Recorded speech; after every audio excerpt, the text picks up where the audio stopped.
12시 안에 끝내야 되죠. 그러면 어떤 질문을, 제가 어제 질문을 좀 받았는데, 나이 차이가 10년 이상 나시는 50대의 파트너분은 어떻게 후원해야 할까요? 이런 얘기를 하더라고요. 그래서 우리 일은, 어쨌든 나이에 상관이 없이 만나게 되는 거잖아요. 나이는 숫자에 불과하다고 이런 얘기들이 굉장히 많이 하는데, 그렇더라고요. 20대도 50대의 생각을 가진 사람이 있고 50대도 20대의 생각을 가진 사람이 있어요. 그러니까 꼭 나이로 제한을 두지 마시고 이분의 생각을 한번 읽어보시고 이분의 행동을 한번 보시는 게 굉장히 중요할 것 같아요. 뭔가를 좀 바꾸고 싶고 이루고 싶은 열정이 가득한지 성실한지 이런 분들은 정말 리더거든요. 자, 파트너 분이라고 하는 것들에 대한 것들에 여러분들이 정확하게 좀 구분을 좀 하셔야 돼요. 그냥 무조건 사인을 한다고 이 사람은 나의 파트너다. 3BC를 해도 소비자 같은 사람이 있어요. 근데 PC도 정말 사업자적인 마인드가 있는 사람이 있거든요. 그래서 이 사람이 그냥 3BC하고 사업 한번 해보겠다라고 하시는 분들에게 여러분들은 이제 너무 많은 것들을 얘기할 수도 있어요. 뭐 이것도 해야 되고 저것도 해야 되고 사업자가 갖춰야 될 조건, 태도 막 이런 것들을 이제 뭔가를 요구를 할 때 이런 거에 대해서 어떤 트러블들이 좀 있거든요. 근데 이제 요걸 좀 아셔야 돼요. 이제 50대 분들을 비하는 게 아니라 저도 지금 50대로 가고 있어요. 2년 남았어요.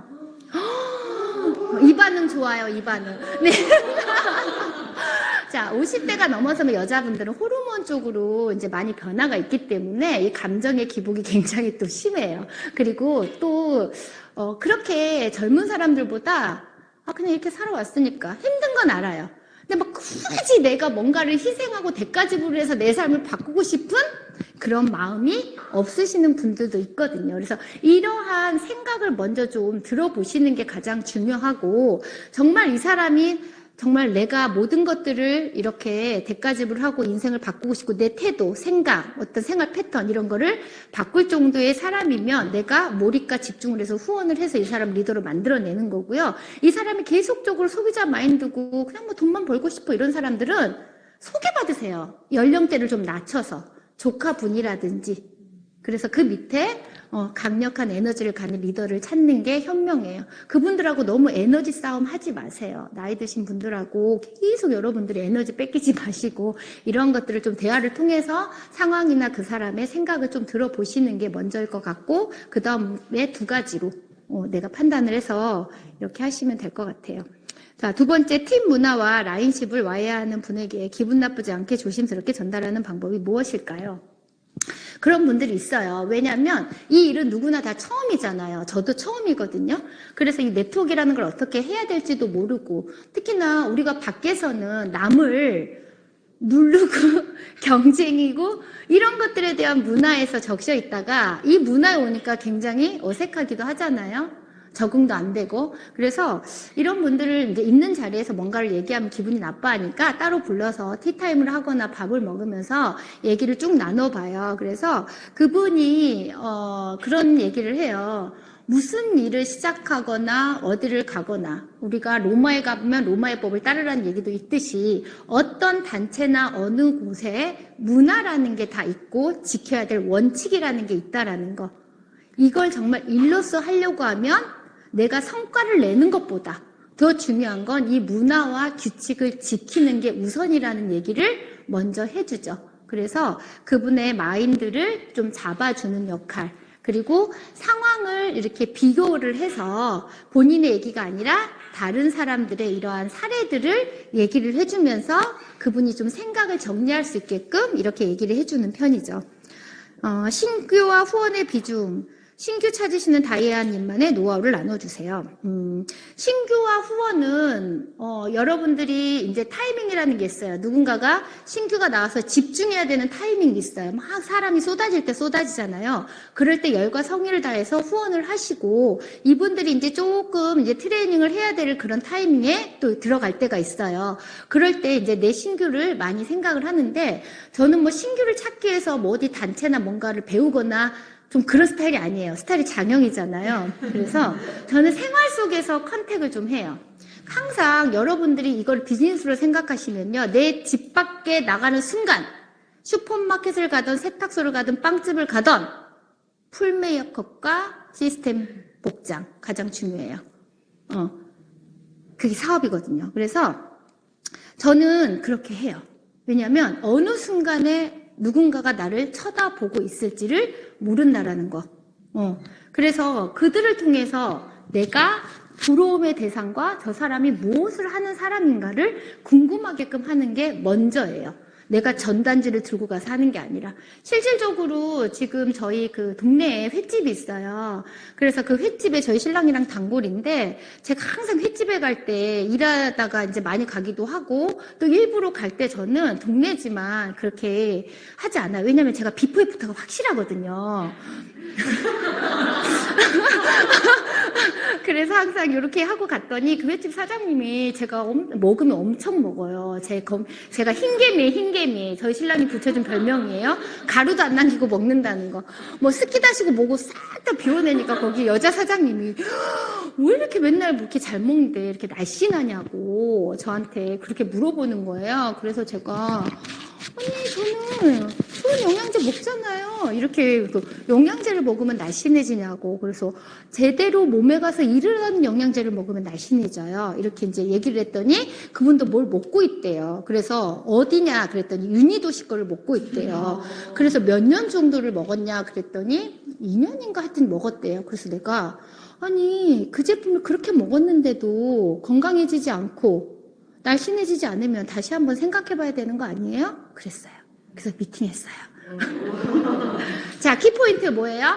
내가 항상 누군가에게 보여주는 모습이 궁금해야 되고요. 비전이 돼야 돼요. 항상 얼굴에 물광 나셔야 되고요. 똥배가 나오시면 집 밖에 나갔을 때 코르셋 입으시고 숨 쉬시고 그게 모델이에요. 그렇지 않아요? 네, 저는 그래요. 그래서 지나가는 사람을 그렇게 컨택해요. 콜도 타고 그때는 한 번 이 배지 보고 학원 원장님이 관심 갖길래 미국 회사 다녀요 뭐 이렇게 하면서 컨택도 하고. 그래서 항상 내가 사람들이 그래요. 내가 전화하고 누구한테 전화를 할까? 누구를 컨택할까? 내가 집 밖에 나가는 모든 사람은 유산화를 알려야 된다라고 생각하셔야 돼요. 그래서 항상 예쁘게 하고 날씬한 모습으로 나가셔야 된다라는 거 아시겠죠? 네. 라인별로 후원의 시간을 쓰고 싶은데 우선순위가 유산화가 아닌 분들은 약속의 취소 변경을 찾아서 힘들어요. 최우선순위를 유산화로 가져오게 하는 다이아님만의 노하우. 글쎄 노하우보다는 이제 그분하고 일단은 좀 밥을 먹자고 하던가 차를 마시자고 해서 그분의 어떤 이제 얘기를 좀 나눠요. 근데 직업을 갖고 있거나 뭔가 일을 하고 있거나 이런 분들의 얘기를 일단 좀 들어주고 유산화를 왜 선택을 했는지 제품만 정말 드실 건지 유산화를 통해서 돈을 벌고 삶을 바꿀 건지를 좀 질문을 해서 그분이 거의 돈들 벌면 좋죠 이런 얘기를 하죠. 그러면 그분한테 얘기를 해요. 지금 하고 있는 지금 직업을 갖기까지 본인은 얼마나 많은 시간과 노력과 에너지와 돈을 투자했는지. 예를 들어서 어떤 회사에 가려고 하면 대학을 졸업했을 거고 거기에서 요구하는 어떤 토플이라는 성적도 필요했을 거고 그런 얘기를 제가 쭉 들어요. 그래서 지금 얼마 정도 받으시냐고. 유산화를 통해서 얼마 받고 싶으시냐고. 그런데 왜 거기에 반에 시간과 노력과 열정과 집중을 하나도 하지 않냐고. 유산화는 돈 들 거 없는데 나머지라도 하셔야 되지 않냐고. 그래서 일주일에 얼마 정도의 시간을 쓸 수 있냐. 라고 다시 얘기를 해요. 그래서 여러분들이 파트너들이 이렇게 뭔가가 정리가 안 될 때 다 일을 안 해봐서 그렇거든요. 그러니까 일단은 대화를 좀 해보시는 게 중요해요. 그 사람이 상처받을까, 감정이 다치지 않을까? 그렇게 안 하게끔 얘기를 하시면 되잖아요. 정리를 좀 해주셔야 돼요. 그래야 우리는 사업하는 거잖아요. 시간을 벌고 효율성이 있어야 되기 때문에 그런 정리를 하셔야 되는 거죠. 마지막 답은 다 하셨던 것 같은데 마지막 베스트 팀은 라인십이 견고하고 스폰서십, 파트너십이 매우 모범적이라고 느껴지십니다. 그렇게 느끼세요? 네, 맞아요. 최고의 팀 문화를 가져가는 베스트 팀만의 팁이 있으실까요? 자, 일단 제가 초창기에 사업을 할 때 파트너를 저도 오해를 했었어요. 저도 경험이 없으니까. 그래서 인맥이 많고 영업이 잘하고 막 이런 사람들을 저도 떠올렸어요. 한 두 명만 데리고 오면 끝나겠다. 막 이렇게 저도 생각했을 거 아니에요. 그런데 이 일은 그런 사람이 잘하는 게 아니더라고요. 제가 한번 그렇게 경험을 해봐서 그 다음에 파트너를 찾을 때 일단은 긍정적이고 성실하고 약속을 잘 지키는 사람으로 제가 컨택을 할 때부터 그래서 저희 파트너들한테도 그렇게 얘기해요. 봤을 때 이 사람하고 일하고 싶고 이 사람이 성실하고 긍정적이고 약속도 잘 지키고 이런데 이 사나를 몰라. 끝까지 가. 근데 이 사람이 인성이 별로인 것 같아. 제품만 넣어. 저는 이렇게 얘기를. 그 사람 뎁스를 잡아 이렇게 얘기를 해요. 그러니까 왜냐면 팀이라는 것들은 내가 정말 좋아하는 사람하고 함께 해야 되고 유산하는 일을 잘하는 사람, 능력 있는 사람이 아니라 소비의 인프라들이 모여서 일을 가진 리더들이 만을 만들어내는 일이기 때문에 저는 그때 그렇게 생각을 했고 실질적으로 저희 팀에 제가 잘해서가 아니라 리더들이 거의 그래요. 얼굴도 엄청 예쁘고요. 파트너님도 보고 있죠. 예, 일도 잘하시고요. 성향도 좋고요. 저는 좀 남자 같은 성격이에요. 여자들처럼 감성을 어루만져 주거나 디테일함이 떨어져요. 보기하고 완전 다르거든요. 그래서 추진력이 있게 제가 쫙 이렇게 밀고 나가면 밑에 있는 함께하는 키리더님들이 이걸 보완해주면서 함께 갖는 그런 것들이 있어요. 그리고 저는 그래요. 많은 분들이 사업을 하다 보면 이제 일이라는 것들은 항상 벌어지는데 그런 것들을 좀 정리를 해요. 무엇이 옳고 그른지 기면 기다 아니면 아니다라는 얘기를 저는 하는 스타일이에요. 혼자서 씹어 삼키지 않아요. 그럼 서로 스트레스나 감정 소모라고 생각을 하거든요. 기분 나쁘지 않게 그거를 정리해줘요. 파트너님 이러이러해서 이건 이렇게 하시는 게 훨씬 더 효율적이라는 것들을 항상 정리하면서 오해 없이 그렇게 가요. 뭐 제가 잘하는 건 없어요. 좋은 파트너님들이 함께하기 때문에 저희 베스트 TV 그렇습니다.